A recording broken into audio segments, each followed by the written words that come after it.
Okay. Hey, we are at the bottom of the hour where we have MoreTalk. We're your weekly rendezvous for mortgage and real estate, where we talk about what's going on in real estate, what's going on in lending. Good morning, Michael, or afternoon to you on the East Coast. Yes, good morning to you, Michael. Good afternoon here on the East Coast. Today we have a exciting, I think, show where we're going to be talking about a lot of the news. We have a couple people that will be calling in, and in December, I think a theme that we're going to have here is going to be the buyer's experience reimagined, and how does that affect loan officers and ultimately real estate agents. What kind of questions should you be asking ahead of time to get ready for 2024? And we say buyers because a lot of people look at purchase market, two types of different loan officers: purchase loan officers, refinance loan officers. So we're going to be diving into the refinance piece as well. So just very excited to talk about the buyer experience reimagined. What does it mean to loan officers? How can we help you ask the right questions to the lenders that you work with? What do you see also ahead here, Michael? Well, the buyer's experience is one thing, but the loan officer experience, I think, is a little bit different, right? On the one hand, you see that loan officers, they want to do everything they can in order to help their client, guide them, lead them, educate them, and bring them to a home buying experience to where not only is it going to be great for them as the new homeowner, and also bringing them to be so excited that they become repeat business, if not repeat business in the form of a refinance in the future, then repeat business in the form of referring them to their friends and family. But then on the other hand, we see the originator is also, they're muttering to themselves like, oh, this buyer is, and I see it all over Facebook and on professional pages. Buyers are liars, or there's a whole bunch of other adjectives that go along to that effect. Or this buyer, this realtor, this financial advisor, the complaints, the mutterings, the naysayers of what's going on in that business. And so what does that experience look like from the originator standpoint when it talks to their client? And then in the future, with that same originator, are there commissions or their bottom line? Is that going to be affected for the IMB or the broker that they work for? And so there's two opinions, or there's two sides to it from the originator standpoint. One as the business owner and as the originator, and then the other as the service provider back to the home buyer. And so when you put those two aspects of the originator into the hands of that buyer, what kind of education is going out there? So not only is the home buyer having a good experience, but the buyer can be a good customer too. I don't think there's enough education on how the buyer can be a good customer. For example, hey, Mr. Loan Officer, I know that we got so excited that we went and bought $15,000 of furniture on our credit card while we were in escrow, or we bought a new car, or things that we think are common sense in the industry. Don't buy furniture or new cars while you're in the escrow process. They consistently and constantly. I think there needs to be an education from our side of the realm as well, by the way, so that we can help educate the public so that the originators would have a better experience. So there's a whole bunch of things that we can still continue to unpack that side of the fence, that we're able to inform and help both sides of not only the buyer experience, but also the originator experience. And all of this, actually, for the purpose of our show, is so that the originator would be able to have a better career experience, not having the experience of going from this month I'm doing 2 loans, and last month I did 8 loans, and this month I'm doing 1 loan, and last month I did 4 or 5 loans. And actually nowadays it might be I zeroed out this month, but last month I did 4 loans for, depending upon the state here. If you did 4 loans in California, that's 4 loans for like probably $3 million to $3.5 million. If you didn't.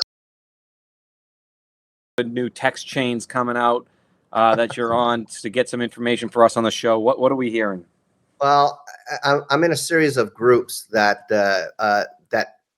basically goes around, and I communicate with mortgage originators nationwide. So that way, it's not just one regional opinion, and this is just a money grab. And one of the opinions that went out there was that, hey, is this a move to make it more expensive so that we can move over to the Vantage score, the FICO Vantage score? Michael, and actually, I don't know the answer to this question, but this is a question that brought up. It's not, as it was a comment that was brought up. Is this a move so that we can move to the Vantage score over other credit scoring models that they're using right now? Because if insurance companies are using the Vantage score, will they want to move from the current FICO scoring system that the three scores have with Experian, TransUnion, and Equifax into the Vantage scoring, which is a different way of doing that? And will capital markets want to make that change so that however they're grading credit scoring today on that bond sale through agency or through non-QM, will it make it easier for them? Because if it's just a money grab and there's an opportunity for competition to move to different credit scoring systems, then is that a possibility? I'm saying that, Michael, because if it's only the three credit scoring that we're using right now, and there's a cheaper way for us to use the scores because of scaling it, because if the banks and insurance companies are using the Vantage scores now, why can't mortgage move that to make that a scalable way, to make it cheaper, less costly, back to the IMB, so that, because it's just another way of doing credit scoring, right? There isn't any change in the actual algorithm if the insurance companies are using it. So why can't they use that? I don't know the answer, by the way. I'm just using that as an example to say, hey, maybe there's a way between now and next year to make it less costly, because maybe FICO is getting too big for their britches, asking for more money because they're losing money because of the lack of origination. So this is just a money grab. And I don't know the answer to that question. I'm thinking, though, that based upon this sample of originators putting this out there, hey, is this a money grab? And can they make, or will they make a change by the winter of next year if that were ever to happen? Yeah, I mean, it's ironic, right? It's fair Isaac scored, and everybody's complaining this doesn't seem too fair. That FICO is raising their price for their algorithm, which is leased by TransUnion, Equifax, and Experian, and then delivered to auto, home, insurance, like you said, different ways and different models. But they are leasing, and I think from a technology standpoint, companies that make money on algorithms can't show what the algorithm is. So it's a black box of rules that will never be able to be shown from a business case. And I think the advantage that FICO has is that algorithm, without being vetted, is trusted by regulators, that it doesn't have the inherent bias that many of the forward-thinking underwriting ideas that brilliant minds have come up with that just can't get it into the mortgage market. I think in Asia, there's a lot that the phone actually is able to tell. And let's not get into that. But that's a different model, and the reason that it's not introduced here is it gets blocked for potential biasness of what, people can argue. Just, it's easy to argue in many ways, right, on adoption of new technology. Maybe less access to smartphones by this particular group, or certain access to certain apps in this language will hurt lower to moderate income. Maybe the reason we can't use ability to repay based on, you hear a lot of like what AI Curio is doing, where they can predict ability to repay by like 98%. But it's still hard to get it into the market as a direct-to-lender sale because he can't say what that algorithm is, and therefore you can't prove if it's, you know where I'm going with this. You can't prove that it's biased or not. And the only way you're going to find out is 2 years later, you're either going to get a huge fine for it, huge, or you're not. And that's, but FICO is the only one behind closed doors that will never get you in trouble as far as a fine goes. And I guess Vantage now is getting that blessing. I don't know how it did or where it did or what it did, but excuse me. That's I think that's a huge advantage FICO has, and therefore it can, maybe it saw that the Biden administration put out that aggressive anti-AI in decision making or anything in lending. And FICO said, well, looks like we have no competition. Let's raise our prices and make sure we're investing in AI. So if that new administration comes in and thinks differently, we have a better model. And anybody that wants to come up from the crowd that might be in the know or dealing with the FICO right now, or just, we have our first guest coming up, Connor, in about 4 minutes here. He's going to tell us some of the items he's hearing around LinkedIn. He has a Friday post where he just gives credit where credit's due to things that inspire him. And I think it's a great concept. One I dabbled in, but his consistency is kind of like our show. I think consistency matters. And maybe he heard a couple of those. But again, if there's anybody in the audience that is running into that, yeah, we would love to hear it. But I think as a loan officer, right? As a loan officer, if you're getting recruited, this would be a question I would ask. I think come to our show and we'll give you some different questions to ask. Like if FICO goes up, and you're talking FICO, you say FICO pricing, not FICO scores, but FICO pricing. FICO, just credit pull pricing. So sorry, right. FICO is the catalyst, but your credit score pricing is going to go up. Do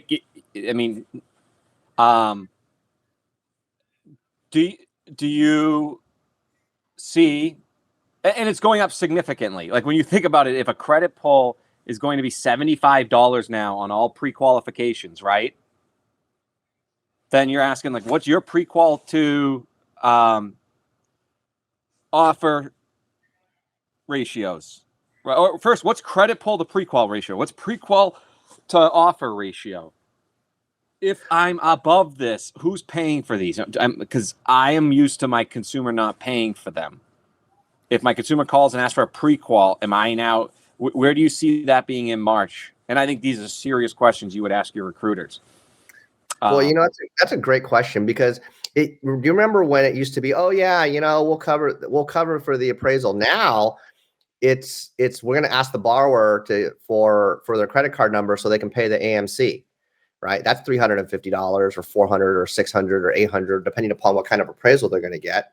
And it's a hard sale, right? Or a harder. Yeah, sale, right? And there was a ton. I remember when this first came out, we're like, we're going to have to make and it wasn't like a national law or rule. It was more of a, hey, you know what, as a cost, because we can't afford to be eating $350 or $300. This is, a while ago when before appraisals went up. We can't afford to eat $300 for an appraisal just because we collected docs, we got the income, and we're off to the races. We're gonna assume that the customer is gonna be loyal. Well, the internet changed all that because information was so easily obtained that they could go shop more, and so that went out the window. And so that's when appraisals needed to be paid for upfront. And that was 20 some odd years ago. So now if the cost of credit reporting and information like this needs to be done, maybe there's going to be two costs that need to be paid for by the consumer / buyer / homeowner. It's going to have to be the credit report. And do they own that credit report? Can they shop that credit report? In other words, like, hey, I know I got this credit report from XYZ broker. I want to shop my credit report so it doesn't have to get pulled over and over again. And I paid $75 to $150 for it upfront.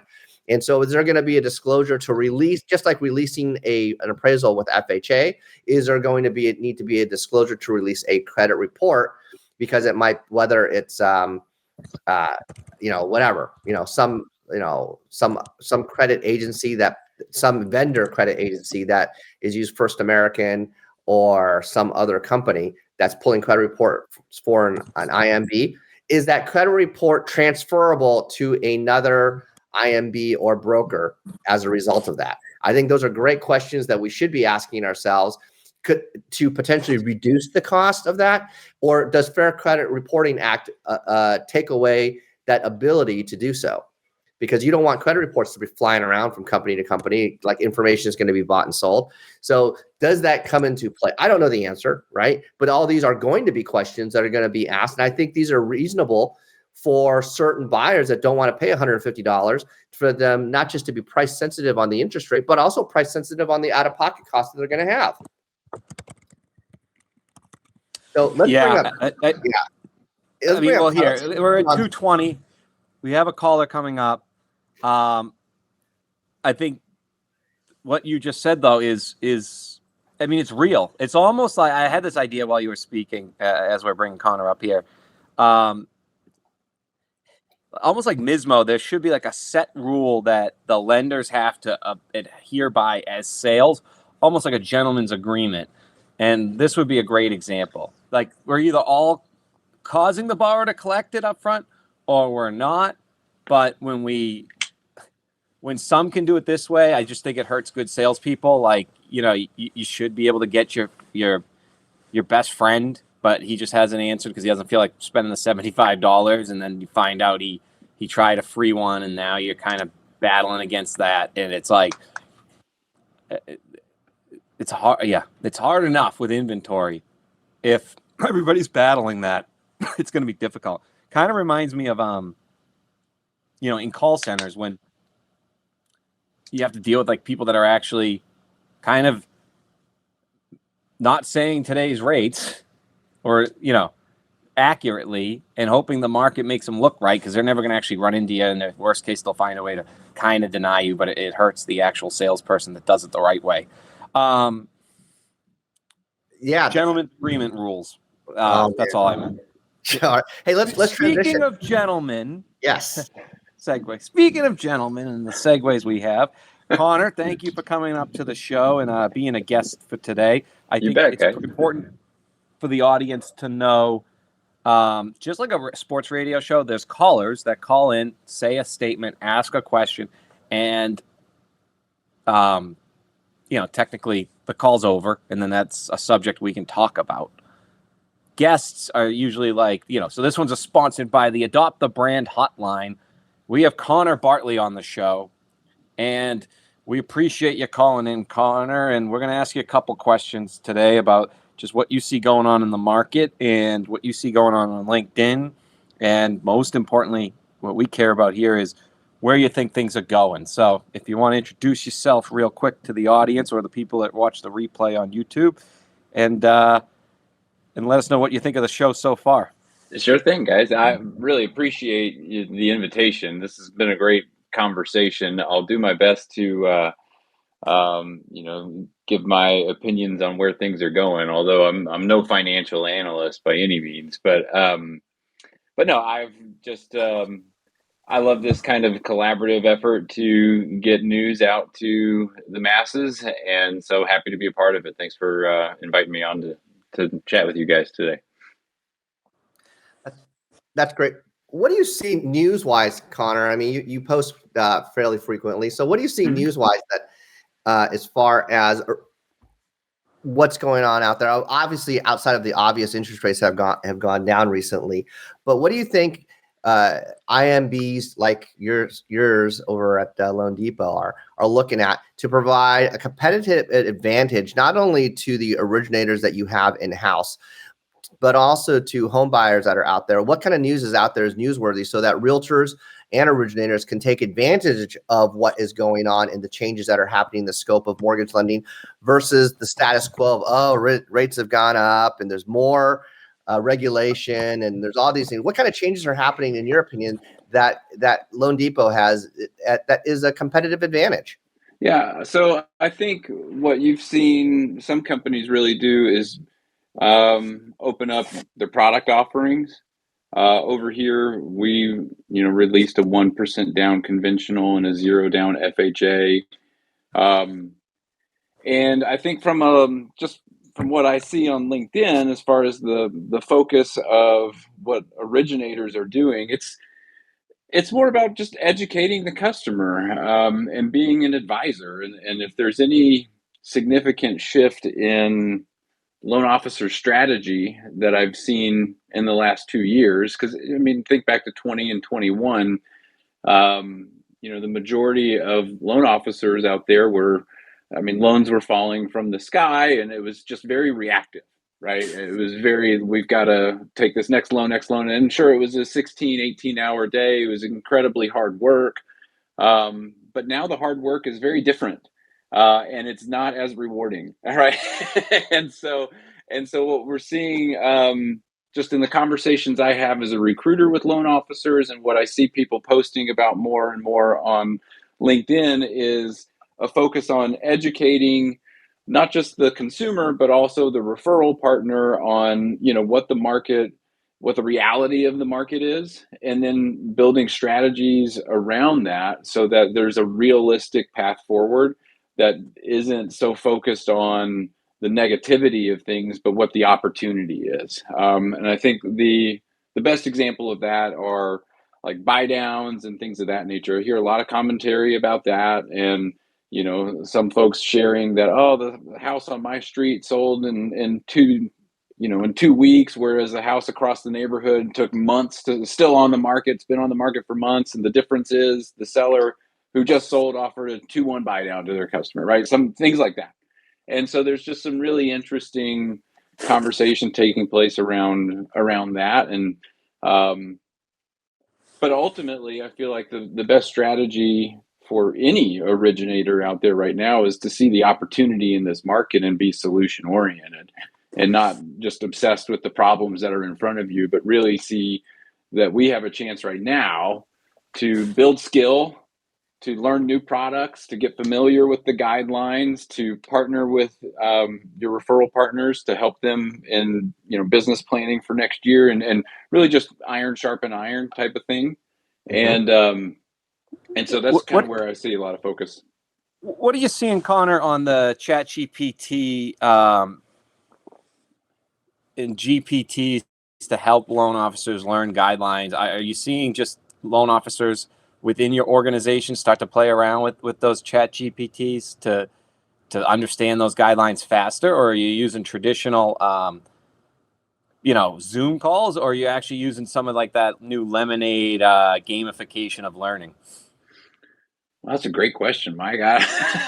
I'm not really sure what everybody's using. I know Alec Hansen, our chief marketing officer, about a month ago hosted a ChatGPT just learning, teaching or coaching session. It was open to the public. There's I can share the link, but that was more designed around being in the marketing space and how a loan officer could leverage that. But as far as learning guidelines and things like that, yeah, I'm not familiar with that as a strategy, but I think it's a great one, and certainly something I'll keep my eye open for. What are your thoughts on what we were saying about if do you think $25 if somebody's pre-qualing somebody, and you can just say next question, but if somebody's pre-qualifying someone, are they usually running a single report to save money, or are they running the joint report at the pre-qual, or is that where pre-qual is different than pre-approval? And the reason I ask that, just so you don't even have to answer that directly, but you can put it into the answer if you want. The joint is going from like $50 to $150, $175 a pull, starting January 1st. We're not talking that far down the road, right? Right. This thing was, if you had a way, and I think Michael's view, like people are saying, soft pull's nothing. But the reality is some people did soft pull I had waterfalls. Soft pull if less than, that's probably what you should be doing. If less than 720, then hard pull. But if higher than 720, or 760, it has enough leeway. It'll be okay. Like if you're waterfalling in anything right now of your vendors, you're doing the right thing. So you could be going from $4 to $150. When you're as big as Loan Depot, I guess you got pockets. But like, let's say there's another lender.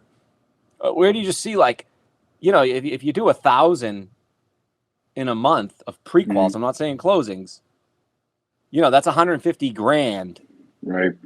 Right? Is that, do you think the buyers are going to have to be paying for their pre-quals now? And I'm assuming they don't right now and what you're seeing. Oh, sure. Yeah. Whatever happens there it's outside of my jurisdiction, but I can definitely see where that can be a problem, but I could also see where it's a benefit, where there's skin in the game, and it doesn't, or it may keep the borrower from shopping, 10 other places. Right. So, I guess it's all about how you look at it and how you explain it to your customer. But that, I mean, that's a huge increase, right? There's no two ways about that. So it certainly is going to present its fair share of challenges, and I'll leave it to the smart people at the top of the house at every mortgage company to figure out how to do that. But it's definitely something that I'm sure the industry will have to figure out Connor, pretty soon. is that something that you put, and I don't want to say that, I want to mention something that I don't mean to be vindictive against other IMBs or companies in the question I'm about to ask you, because this technically would be to Loan Depot's benefit, but I'm going to ask because I think it's a fair question.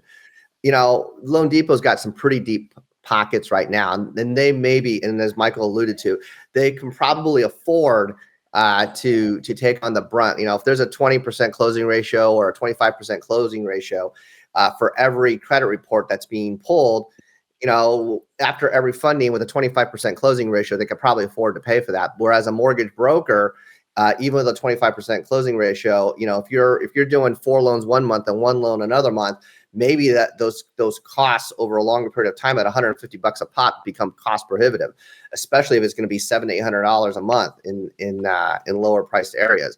But the question that I want to lead to with those costs that are being involved is when you're talking to originators about costs that are being done, I would think right now, especially as we're coming and leading into a potential lower interest rate environment because they've just dropped recently, is on repurchases. I mean, the credit reporting part of the prices going up is potentially just something to break the camel's back. Whereas if there's going to be, with all these new programs, and they go from, hey, we just put 1% down, prices went up because of demand, and we want to refinance, it's 3 to 6 months later, and repurchase come about. And I don't expect you to give any trade secrets away. And if you don't want to answer, just say so. But is Loan Depot going to say, hey, you know what? Wait, Mike, you got to give him an alternative question too there at the end. So if he doesn't, I will. He can answer a softball. Don't just put him on the spot for a yes or no. I will. But do you think that is Loan Depot going to say, hey, you know what? Don't worry about it. We'll cover your losses. Or, hey, you know what? We're going to have you also work with Consumer Direct, so that not only there may be some kind of clawback, but we'll have you guys work with Consumer Direct so that there's going to be some kind of payback to the originator. Whereas if you're a mortgage broker, you don't have that same, hey, you know what? You haven't paid too bad, but they don't have a Consumer Direct. They don't have a Consumer Direct division, whereas Loan Depot does. So, I mean, there's pluses and minuses to becoming to being a mortgage broker versus working for an IMB like Loan Depot, in order to not only remain profitable as an originator, but also, so you can offer something back to the originator. Say, you know what? It's one thing that you can earn more as a mortgage broker, but when you work in retail, not only do you have the comfort that, hey, you know what, maybe not going to cover you all the way, but we'll make it up for you somehow with another part of our division, either Consumer Direct or these other products that we have available. That's a huge Pat question, Connor. And yeah. I know. So I will artfully dodge. I don't sit in the room to make those decisions on what our strategy is going to be one way or another. So right. I can't really comment there. But I will say, do originators ask you that question though? Well, so I recruit, and one thing I always make sure to tell anybody that I speak with is to ask as many questions as you can, and be very mindful of the questions that you get straight answers on and the ones that you don't. And I guess what I'm trying to say is, in this environment, and I'm not going to say one, IMB or broker, one is better than the other or anything like that. I think they're both great options, and depending on the individual, one is going to be a better fit than the other. And it all boils down to how you're made and what you want, and your motivations and the way you work. But you do need to know what you're getting into. And yes. And so questions like these are great for us to discuss, because it does give an originator some color of another thing to keep an eye out for. There's all sorts of it can be easy for an originator who gets called 10 times a week by recruiters to start to think that every company is the same, because the recruiting sales pitch is very stale. I think, you get caught up in talking about, we've got great tech and we've got competitive rates and we can support you on closing your loans on time. And it starts to sound very much the same. But the reality is, every company, whether it's a broker shop or it's an IMB or it's a big bank, there are differences from one to another that could make a huge difference for that particular originator. If they're in an area where the demographic is lower income, they may really benefit from having a particular program that one company has that another doesn't. Or even if it's a higher income and it's jumbo pricing or whatever it might be, right? So to your question, I think it's valid that we have these discussions and that loan officers are aware, and that they do sort of look at some of the philosophy and strategy that companies are going to have about these types of issues, because it will be important one way or another. And you should definitely look into any and all things that are going to be important to your business. Thank you for answering. And by the way, the genesis for that call, for that question, came from Western Secondary in a private roundtable when they were when three leaders of some other IMBs were talking about, and Loan Depot was not one of the panel members, but another publicly traded company happened to be a panel member on there, saying that, hey, you know what? Originators are now, as they're being recruited, are now asking to talk to secondary and early purchase payoffs and product selection and things like that. So I figured it was one thing to hear it from a C-suite level and from a capital market standpoint, and I wanted to ask from a recruiting level, how would you address it in how you are, doing that? So I didn't expect you to give me the direct answer, but I just wanted to hear a perspective from your Sure. point of view. So I appreciate you being candid about it and artfully going to answer it. Thank you for that. Yeah. But Michael. Yeah, no, that's great questions. And Connor, we'd love to have you back on the show. A lot more. Before we go, can you just maybe tell us some of the over the past couple of weeks, some of any LinkedIn posts that stood out for you, or how you came up with the Friday, what kind of coverage what kind of traction you're getting on, and what a loan officer should think about as far as coming up with a theme and being consistent on any social media? Sure. Yeah. So I actually have to thank you, Michael, for kind of giving me the inspiration for the High Five Friday. Years ago, when you were doing the, coffee on the porch, I don't remember what you called it, but you had actually During COVID. during COVID, and you had actually tagged me in one of your posts. And anyway, so that stuck with me. And when I started trying to build my own sort of brand on LinkedIn and be intentional about it, I really wanted to mimic what you had done there and encourage and support others by just highlighting what they were putting out there in content on the platform. It's not easy to post content on LinkedIn or any social media, which is why a lot of people don't do it, right? And so I just wanted to show other people that, hey, I see it. I love what you're doing. I appreciate you for adding to it, because what I tell people all the time in conversation is, if you're looking for a free education, go on LinkedIn. So many people are adding some great content to that could be used in any, whether it's just getting informed on the industry, whether it's strategy to help you grow your business, different things like that. So when I look at the week in the past, I always, I'll go through and save posts as I scroll through and make comments and things like that.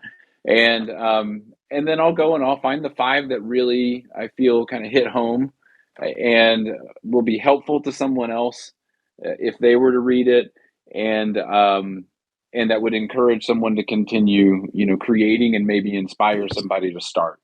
And so when I go look at, previous posts from the week, that's what I'm looking for. I try not to repeat the same people over and over again, right? I try to mix it up and add new folks. And so so that people can get introduced to other connections, perhaps, and connect And so dots people there. like me that, when the algorithm starts throwing you up on my feed, I'm getting more Mhm. value. You saying the same 5 people is not going to bring as much value as you sifting through and giving me what you think I should know for that education. And we are going to have Mark pop up here in a couple minutes, but I want to let you finish your thought, because one, it looks like I just set that up. I didn't know you were going to compliment me like that. I remember you giving me the compliment. I think that's actually what had you top of mind for me for the last like 4 or 5, 6 or 7 weeks, whenever you did. But Yeah. I had forgotten. I do appreciate you saying that. It definitely sounds like, I was like, Check oh, made payable. before we go, let me ask you a quick question so you can mention Yeah. me. That was not planned at all. So thank you. Yeah. No problem. What, just give us an example, something you're seeing around there for Yeah. education, somebody we should follow, somebody like, a Mark Hansen that's saying things a little bit different and getting us ahead of the curve. Yeah. So, well, I'll share one. He's another recruiter out there. He does third-party recruiting, but just sort of in the vein of what we've been talking about with credit reports and things like that, and just sharing with loan officers things that you could look at for if you were to look at other opportunities. Earlier this week, a fellow by the name of Steve Tremaine, he posted something on a short video on what he learned a candidate that he had talked to was doing to follow the pricing philosophy of different companies that he was talking with. And I thought it was really smart. It was just that candidate would watch pricing for 2 weeks and really to not just to see what their rates were that day, but how the rates were, what the pattern was, right? Are they, do they spike and dip? Are they pretty consistent? Are there no changes following different products and things like that? Does this company obviously value, sharp pricing on an FHA or a conventional or a jumbo and that sort of thing? And those are the types of things that I love to share because they're helpful to the followers that I have that are in this industry. Most people that follow me, I think, are loan originators. And so when I can share something with them that's going to give them a helpful hint for the future, if they're in the situation where they're looking for another opportunity, I think that's the least I can do, right? and so I like to highlight that. But yeah, I mean, I see some great stuff out there. Obviously, some Loan Depot folks: Alec Hansen, Chris Medellin, Shane Stanton. Those 3 are incredibly consistent with what they put out there, and there's a ton of value in what they offer. I see Scott Payne does a lot of great stuff for the industry. Greg Scher. I'm just kind of off the top of my head here right now. There's some really creative stuff from guys like Ryan Speltz and some good videos there. Jake Schoenman and different stuff like that, man. So I just I keep my eyes peeled. We'll make sure that if it we interests tag me, those I hope it people interests on somebody else. Yeah, if you're watching on the replay on YouTube, we'll make sure we have LinkedIn links for all those people in the comments. If you're watching on LinkedIn, Sure. I'm sorry, on YouTube, give us a like and a subscribe. Thank you, Connor. We appreciate you coming up here, and we are we hope that you come up more often so that we have some Thanks, regulars guys. here. We appreciate it. Sounds good. There we go. So now we will wait. I just had Mark raise his hand, or ask Mark to raise his hand. I know Boris has been waiting to speak here. So Boris, we're going to let you come up and ask Mark a question here. So give me a minute. Oh, Boris is back down. But yeah, hey Mark, how's it going? So Mark is, if you guys aren't following him up on stage here, he is have to have on your news feed because he is talking about where the puck's going. He's talking about the $28 million. Is it 28? Sorry. Trillion in equity that is just sitting in America right now, what to do about it, and why that's actually a positive thing. And there's not many out there speaking about it, and he does it from a financial standpoint. So it's just really interesting to see that he's not telling you to, here's 3 steps on how to tell someone's equity. He's telling you what liquidity events would need to occur, and starting in Wall Street, and you're watching the line slowly come back to your front door as an originator, and it's getting there, and you can learn along the way. So I absolutely love following it. Anything that's different and where it's going is a bonus, but even if it wasn't that, it's still very thought out, and you can tell it's not written in ChatGPT. So that's really nice. So thank you, Mark. That's a compliment or a jab. ChatGPT does a pretty good job. Hi guys, how are you? Thanks for having me. Thank you, Mark. Got to tell you, Mark. Definitely not a jab. Mark, I got to tell you, I've been super excited. I was super excited when I saw that you were even coming up, because I read your material when I can, and I just love it. So actually, I'm a little bit LinkedIn celebrity starstruck as far as I'm concerned, so to have you up on the stage. So I'll let Michael ask the questions for now, because as I collect myself. Well, I love flattery, so keep going. I'll just stay quiet. This is a good intro. Okay, well, Bill had asked me a question that I actually really wanted to ask you, because you're neutral, and it's not exactly on your subject, but it's just to get you warmed up. I'm going to have him come up here and try and ask it, but he might have a mute problem. If not, I'm going to read it. He took the time to type it all out for me. But I always like hearing voices. Bill is the originator, really, of the fractional buyer's agent back in '92, and has really been leading the charge on sort of where we came to where we are today. That there has to be the buyer's agent kind of lost track of what it was originally, and so he's a huge leader in real estate. So, Bill, are you able to speak, or are you stuck on mute? All right, well, it seems like you're stuck on mute. I'll read your question while you're up here. What do you think of this one, Mark? Because we wanted to ask somebody that maybe can answer, without feeling like they have an opinion on something. But he said, unlike the peers, meaning you, Michael, I, that are talking on this show about a new buyer experience, the real estate industry, since this ruling, is playing defense.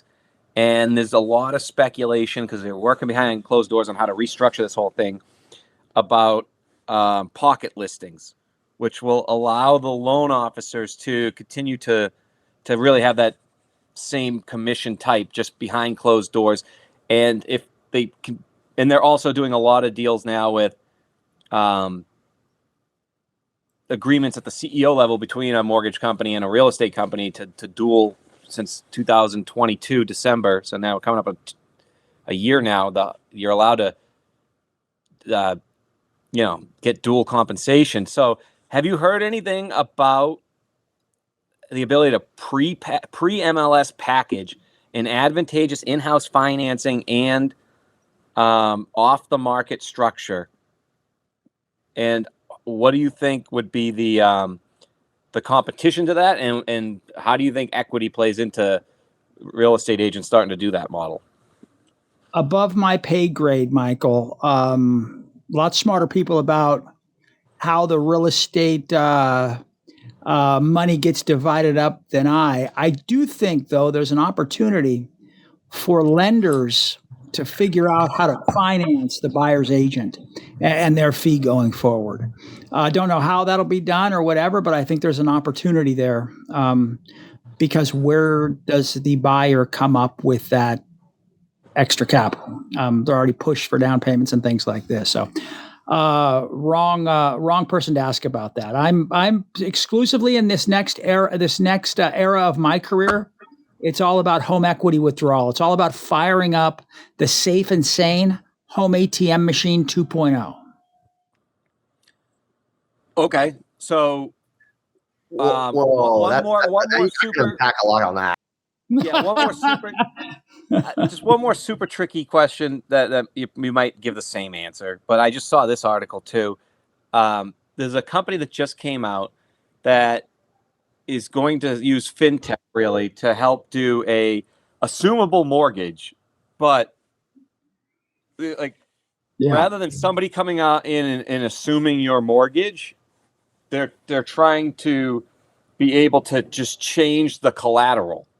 So if you have this much equity in this house, how come I can't take that mortgage with me? And they did talk about how obviously the pricing right now is based on a 10-year because of the assumption people would stay in it. They don't stay in it for longer than 7 years. And the idea of people be staying in it longer. So it would be like a little bit higher rate, maybe based more on the 30-year note. But do you think that will happen in the next 2 or 3 years? A push on fintech there around taking your mortgage with you to unlock the fact that people aren't moving? I don't know about that. I've seen some ideas about firing back up the assumable option in various loans like VAs and things like that. I just think, though, that that's a really small market. And whenever you try to start a business or go down a lane where you're trying to hack, in essence, the liquid capital markets because they're not functioning properly, so you're trying to circumvent them or go around them, it's just not a scalable model. So I try not to focus too much time on it. All right, well, let's just get into tell us about the program that kind of has you with our followers on LinkedIn taking it by storm, having people think about it. And I've never seen a strategy like this where you are so far ahead of it. It makes so much sense. And then anybody that is super excited, you say, slow down, I'll let you know when it's ready. But I'm working on Wall Street. I'm making sure it happens, and I'm the voice that brings it.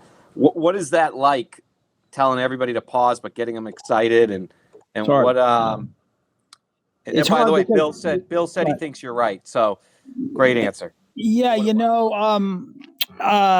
everything moves slower in reality and in business and on Wall Street than entrepreneurs think it's going to move. You think of an idea and invariably you say, "Oh, I thought of it. 50 other people must have thought of it." And a lot of times that's just not the case. Things take longer to manifest. And that's happening certainly with respect to the sector that I dove into a couple years ago, home equity co-investing, where an institutional investor can act like a limited partner and essentially invest in a fraction of somebody's property for a certain period of time, 10, 15, 20, 30 years. Homeowner makes no monthly payments. They don't have the typical debt hurdles, ability to repay type hurdles to get over. And it would be like selling your guest bedroom, but having the investor not live in it. I think there's a bunch of people we know for a fact. There's $28 trillion in tappable home equity, and just to look at that figure, 28 trillion in home equity to tap. That means you could take that out of the national housing market, and they would still be 80% CLTV. So they would still have 20% skin in the game, the homeowners, that is. The average homeowner has over $300,000 in tappable forced savings. So $28 trillion, it's 100% larger than the mortgage market. And it's 50% larger than the GDP of China. It's a massive number. Homeowners in America are wealthy beyond all imagination.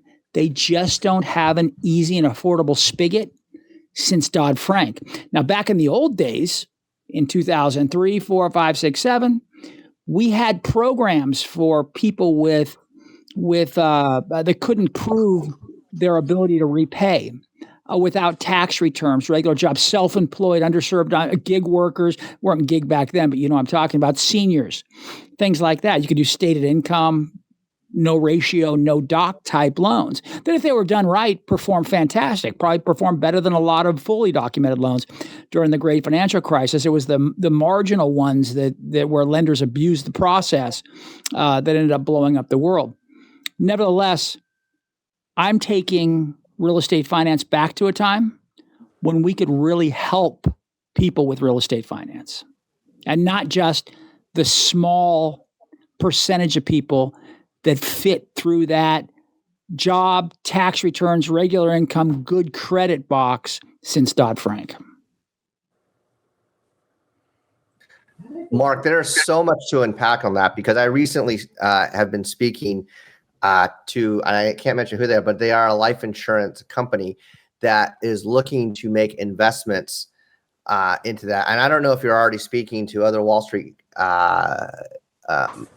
TPOs or who you're speaking to in order to produce that product. But they're talking about working with banks to make this either as a second trust deed or as a combined first trust deed in many facets so they can share that portion. Some of them, as if it's, for example, if it's affordable housing, and with certain GSEs, they're talking about making it to where there is a reverse interest concept without making it a negative amortization, negatively, something along that lines, right?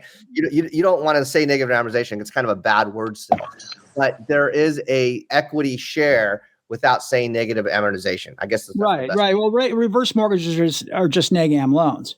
Right. Yeah. But equity shares are very different. Yeah, exactly. Oh, equity sharing. There's two different kinds. There's equity sharing and there's property sharing. So there's various different. Right now, let me just give you a quick 50,000 foot view in the few minutes we have left. There's about half a dozen companies out there in this industry right now that do direct to consumer home equity co-investments, and home equity co-investments kind of encompass the two or three different flavors of home equity investments or home equity agreements. So one, the homeowner participates and they get a discount and they participate in the upside. And they participate in the downside too, which makes these not loans. That's the dividing line between credit and real estate investments. Then there's the type, the ones that we are favor, called fixed exchange. And in a fixed exchange home equity agreement, investor exchanges one part cash for X parts equity. So a deal might look like this: you have $1 million property, and if you're the average homeowner, you owe about $350,000 on it. Investor gives the homeowner $100,000 cash for 10 or 15 years, no monthly payments, no interest rate, no APR, no TRID. In exchange for that, that investor gets a 20% deed of trust, so a 2-to-1 exchange rate. So the $100,000 the investor gave that homeowner instantly turns into $200,000 on paper. So they make 100% on their money, but that home equity agreement's capped on an annualized basis of, let's say, 18, 19, or 20%. So the investor never can make more than that. And if the house didn't go up in 10 years, let's say, and that homeowner cashed out, the IRR, or the implied APR, let's call it, would be just a little bit more than 7%. So the money, depending on what happens with house price appreciation, heck, if house prices go down, the implied APR can be negative for these investors. They are taking a risk in investing in the property, but that's how these deals work. And again, I think there's a market. Well, we know there's a market out there. Well, there's two types of homeowners. There's people with great jobs, tax returns, regular income, and good credit. And then there's people without those things, and they don't have an ability to pay, but they have tons of assets. And those can be underserved, underemployed, gig workers, entrepreneurs, seniors, and so forth. And those are the people right now that we're seeing unsecured credit, credit cards, and those kind of loans just shooting through the sky, which is sad when on paper, these people are wealthy. They just don't have a spigot to be able to tap that home equity to solve financial problems or to capture financial opportunity. What do you say to somebody who says the housing market needs to correct itself during 2021? And this was kind of from Bill, but during 2021, home equity surged 6.9 trillion thanks to a pandemic infusion. That's toxic, totally artificial. The Fed is trying to deflate it, and it needs to go back to organic purchasing power, not propped up. And something like this will even make values go up higher. But then someday, are we leaving all the kids with all the debt in the world to kind of figure out? Well, we're already doing that. The national debt's 33.5 trillion. So we've already done that. That ship sailed. When it comes down to debt on houses, the national LTV is 27%. There's too much equity. There's $5 trillion in homeowner revolving and installment debt, which is massive, historic highs. But then debt service is through the roof. but there's enough home equity tappable to pay that off 5 times over. People can't use that home equity. And going out and getting a second mortgage at 12% or 13% or refinancing your entire mortgage at 7% cash out to pay off credit cards and to do things like that is just being charged that much money to use your own savings account is crazy. Remember, home equity investments, there's no interest rate. There's no monthly payments. The investor is fully aligned with that homeowner. They want to see your property value go up. They're investing in the present and future value of that property and you and your you that homeowner and your ability to maintain and upkeep that property and keep the investment good. They're a limited partner, just like 100 other different sectors that take on limited partners. I got one more question, and then I'll let Mike ask some here and kind of close out the show for us. Thank you for coming on, Mark. I do appreciate it. I just have something else to jump on here, but I'm going to keep the room open until Mike lands the plane because it will be on our replay for YouTube, so people can listen. I just want to say, as somebody who is self-employed and somebody who went W-2 and then back to self-employed, almost had to restart my ability to tap equity, which I have.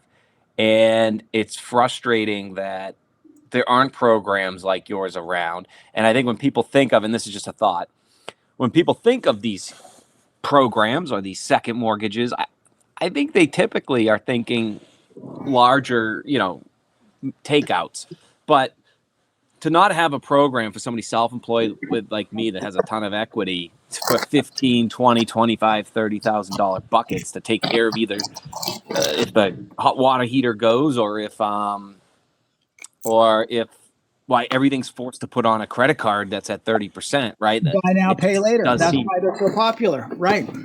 $1 billion of buy now, pay later on Black Friday this year. So yeah, it's like everything's pointing you to just make bad financial decisions because there's no quick buckets on stuff you've earned, or either way, you have collateral which earns you the right to have a better position. So I appreciate what you're doing. I love the idea of it, and if it's bucketized to make it even easier or easier to understand, that's it what allows we're doing. people to. We're productizing. I like it. We're productizing home equity investments. Only TPO and correspondent, wholesale and correspondent. Our platform rolls out, we hope, by March of next year. Deep investors, matter of fact, I'd love to talk to that insurance company. We talk to institutional investors all day long, and the securitization markets are firing up for home equity investments because DBRS Morningstar and Kroll began rating HEI bonds in the past 60 days. We have Fitch and S&P coming on board in the next 6 months. Once you have 4 ratings agencies, or even 3, rating a product that was formerly esoteric, but that has mass market appeal and macro tailwinds, we can see what happened. We can see the same thing happen with home equity investments as you saw happen with Alt-A and Jumbo Prime in the 90s and pay option arms in the early 2000s, single family rentals in 2013 and non-agency in 2015. When ratings agencies get behind it and open up that vast amount of institutional capital, serious growth happens within that asset class if it has mass market appeal and macro tailwinds, which HEIs certainly have. So we think this industry's small now. That's why I say it's too small for you, Michael. You're too big of a voice. It's only about $1.5 billion with all the producers. I mean, that's a pea hole in a snowbank. Think about this. HELOCs and seconds are like 300 or 400 billion, right? The HEIs are 1.5. But we're going to see HEIs go from $1.5 billion to 15 to 50. Where else are you going to get 10, 20, 100x growth in real estate finance over the next 5 years? And I think in 10 years, home equity co-investments, the sharing economy, meeting real estate finance, will be part of just your regular product offering as a loan officer. Hey, do you want this agency loan? Now you don't qualify about this non-QM, or you can take this no payment option for your refi or purchase. Give people all the choices. Mark, do you think that a product like this is going to get government intervention to say, hey, you know what, you guys didn't take advantage of the Community Reinvestment Act, and I remember when First Nationwide was doing this in the 90s, and they got real popular with it, and then it just kind of just fizzled out when Wells Fargo and the other banks were attempting to do something like this with the Community Reinvestment Act. But I mean, now that we have the agency rating companies involved, is this something that is going to get government intervention? Say, you know what, this is you're stripping away equity. I'm playing devil's advocate, so I'm on your side, by the way, but I'm playing the devil's advocate only so I can get a better understanding, not only for me but also for the audience members who may have the same question. By the way, is there any government intervention to say, hey, you know what, they're making too much money off of the homeowner / consumer? Is there something that we can do to get involved, basically to mucky muck this incredible opportunity, not only for home buyers but also home sellers at the same time? Yeah, we fully expect that. And right now for purchases, the liquidity is simply not there for co-investment purchases. The market's 99.9% home equity withdrawal, where your CLTVs are 75, 80 and below. And that's combined lien to value, not loan to value. These aren't loans.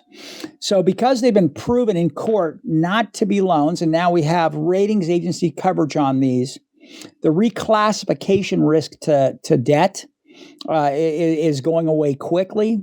But I think you do have regulatory risk. Well, I think we'd welcome that because it's kind of the Wild West. We are doing with our program, with our end-to-end platform, Home Equity Exchange, or HEX for short, we're standardizing. We have the utmost in explainability and regulatory and compliance, but it's homebrewed. But it's overkill because since we're not told what to do, we don't want to forget anything. So I think the companies that are out there now, Unison, Unlock, HomeTap, Point, Splitero, masters in disclosure, over disclosure relative to mortgage, if that's even possible. But they've done a yeoman's job at making sure, many times using videos and recordings that are stored permanently to show that the homeowner understands what they're getting and agrees to what they're getting. But to answer your question, I think, CFPB and sure, they're going to want to know what's going on. But I think the sector really has to. They're not going to get involved for $1.5 billion sector. They may get involved for a $50 or $75 billion sector. So that may be a ways away. But merging home equity co-investments and mortgage, not merging them technically because one's debt, one's real estate. You don't want your debt regulators messing around with your real estate books. Yes. Mortgage companies offering both channels, having two different divisions under that corporate umbrella, I think is where this industry is going to be in the next 2 years. I agree. I think it's an incredible idea. I think there's, just like any other industry, there's going to need to be some sanding down on it in a very generalized way. Sure. I know because I actually had a client that had a loan with Unison, and he tried to come through me for a refinance. And I'm just like, you know what? If you want to pay your equity share back to the company, then this is what it's going to be. Are you prepared for that? And he goes, at this point in time, I am. Okay, great. Then you fully understand what's going on and what you're doing.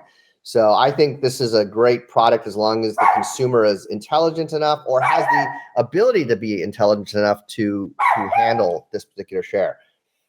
Yeah, that's right. And just like, despite what you hear all the time, not everybody can afford to pay something. And this helps everybody that the credit markets have left behind, and credit have left behind equity. And there's a real place for it. With respect to being impact centric, and you were talking CRA and so forth, there's not a real estate finance product that's ever existed that gets to places that home equity investments and agreements get to. Think about the generational wealth creation you can do for underserved families, let's say in Los Angeles, with intermittent income or lower FICOs who have been shut out of the credit box. Well, we can go in and give them money to make the house more weatherproof, put in new appliances, put an ADU in the backyard with no monthly payments, and collect rent, rehab houses to sell. When you're not dealing with ATR, ATP, DTIs, and monthly payments, you can make wonderful things happen for people that own real estate. Totally agree. I would love to have a further conversation, but we, Mark, we have this show for till about noon-ish California time. And I know that there's a whole bunch of questions I still want to unpack on this one. Mark, I'd like to invite you back so we can pick you up at the top of the hour instead of the second half of the show. Is that okay? Yeah, anytime. Let me know. Oh, that'd be awesome. But anyway, Michael Kelleher, thanks for allowing our two speakers. Thanks, Mark, for showing up. Thank you, Connor, for being down and speaking about what you're doing over at Loan Depot. This is MoreTalk Radio Show, where we host this show every Thursday. Oh my goodness, dog, please calm down. And we host a show every Thursday from 11 a.m. Pacific to 12 Pacific, and of course at 2 p.m. Eastern time, where this is your coffee time or pre-lunch show to watch and listen to, depending upon when you're doing this. Thank you, everybody, for joining us today. Well, we're going to be talking next week. We're going to be talking more about what's going on in the real estate industry. We're probably going to broach one more time on what's going on with that NAR lawsuit and the buyer's agents and how it's going to be affecting the bottom line for not only mortgage originators and IMBs, but also for the brokerages in the real estate industry. So thank you all for joining us today. And next week, we'll be looking forward to seeing you again. Thanks, Mark, for joining us.